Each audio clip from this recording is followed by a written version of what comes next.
Let's talk about R&D. For a lot of businesses, it feels like a total black box, right? You're pouring in a ton of money, but you're not always sure what you're going to get out.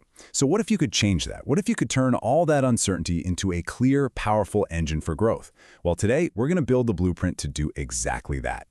So let's just start with the question that's probably on your mind. Is your R&D a carefully calculated strategy, or is it more of a hopeful gamble? It's a fear a lot of leaders have. But the framework we're digging into today is designed to swap out that chaos for some much-needed clarity and purpose. So here's our game plan. We'll start with the big why behind your R&D. Then we'll define your North Star to guide you. After that, we'll explore the 3 different engines of innovation, cover the practical steps to make it all real, and finally, figure out how to actually measure if it's all working. Sound good? Let's jump in. Look, every single great plan starts with a super clear purpose. Before you can ever decide what you're going to do, everyone has to agree on why you're doing it in the first place. This is all about creating one unified vision that the entire organization can rally behind. And this is what we call your R&D objective. Now, it seems almost too simple, but trust me, this one statement is your bedrock. What is the actual purpose? Are we trying to boost performance or slash costs? What's the time frame we're working with? And what's the total budget? Just writing this down gets everyone from the scientists in the lab to the executives in the boardroom on the exact same page. Okay, once you've got your why locked down, it is time to get specific. Because, let's be honest, a strategy without focus is really just a wish list. This is the part where you pinpoint the exact areas where your R&D efforts are going to make the biggest splash. And this is where the rubber really meets the road. Think of this table as your strategic map. For each of these key areas, like your products or your internal processes, you have to be brutally honest about where you are today. Then you define exactly where you want to go, and finally, you decide how high of a priority it is. See? It turns those vague goals into a concrete plan of attack. You know, R&D isn't just one single thing. It's much more useful to think of it as 3 distinct but totally connected engines. Each one is fueling your company's growth in a different way. And the real magic happens when you're not just running one engine, but you're balancing all 3 to get both those quick wins and secure that long-term dominance. Let's break them down. First up, engine number 1, product innovation. This is the one everyone sees, right? It's all about creating those incredible new products and services that your customers are going to absolutely love and your competitors are going to hate. And to keep this engine firing on all cylinders, you have to keep asking these key questions. What new ideas are actually in the pipeline? Who specifically are our target customers? What is it that makes us truly different from the competition? And what's a realistic launch timeline? Answering these keeps your product development focused and, most importantly, relevant. But even the greatest products in the world need great processes to actually deliver them.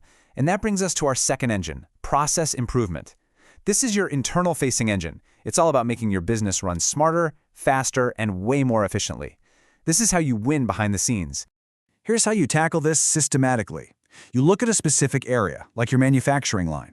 You pinpoint a current bottleneck or inefficiency. And then you define a concrete proposed improvement.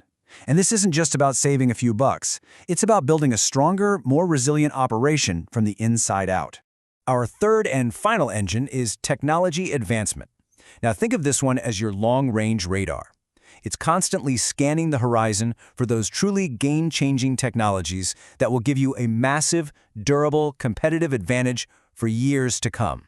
So are you seriously exploring things like AI or robotics? Are you building partnerships to learn faster?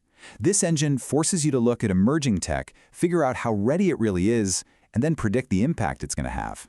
This is how you make sure you're not just playing catch-up, but that you're actually ready to lead the future. Okay, so we have our strategy. But let's be real, a strategy is pretty useless without execution. So now we've got to talk about the practical, on-the-ground stuff that turns your beautiful plan into tangible results. You know the saying, a budget is a strategy in numbers. It's so true. This kind of visual breakdown is absolutely critical because it forces you to put your money where your mouth is. Does your spending on new products versus future tech actually match the priorities you set earlier? This makes sure your resources are actually following your strategy. Your innovations are incredibly valuable assets, and they need to be protected. We're talking about intellectual property, your patents, your trademarks, all the brilliant ideas that come from your work. This is just a simple 4-step process to manage it. Identify the IP, figure out what stage it's in, make ownership crystal clear, and track its filing status. It's how you protect all that hard work. A truly great strategy doesn't pretend risks don't exist. It expects them. Whether the risk is a technical hurdle, a financial shortfall, or a shift in the market, the key is to spot it early and already have a plan to deal with it. This proactive thinking is what turns a potential disaster into just another challenge to overcome. We've built the plan, we've put it into action, but now for the million-dollar question, how do we know if any of it was successful? This final section is all about measurement, feedback, and creating a culture where you're always getting better. So let's talk metrics. How do you measure something as, well, fuzzy as innovation? One really powerful, concrete indicator is the number of patents you filed. This isn't just about legal paperwork. It's a direct measure of your innovation output. It proves you're creating unique, defensible ideas that can become a huge competitive edge. Next up, technology adoption rate. See, it's one thing to research some cool new tech in a lab, but this metric measures how well you're actually getting it integrated into your day-to-day business. The goal is always to close that gap between your current rate and your target rate, because that's where potential turns into real-world impact. And then we have the big one. Ultimately, this is the metric that answers that critical question from leadership. Was the investment worth it? Calculating your R&D return on investment gives you that clear, financial proof for the entire strategy. It ties innovation directly to the bottom line, proving its value in a language the whole business understands. And finally, please remember this. An R&D strategy is a living, breathing document.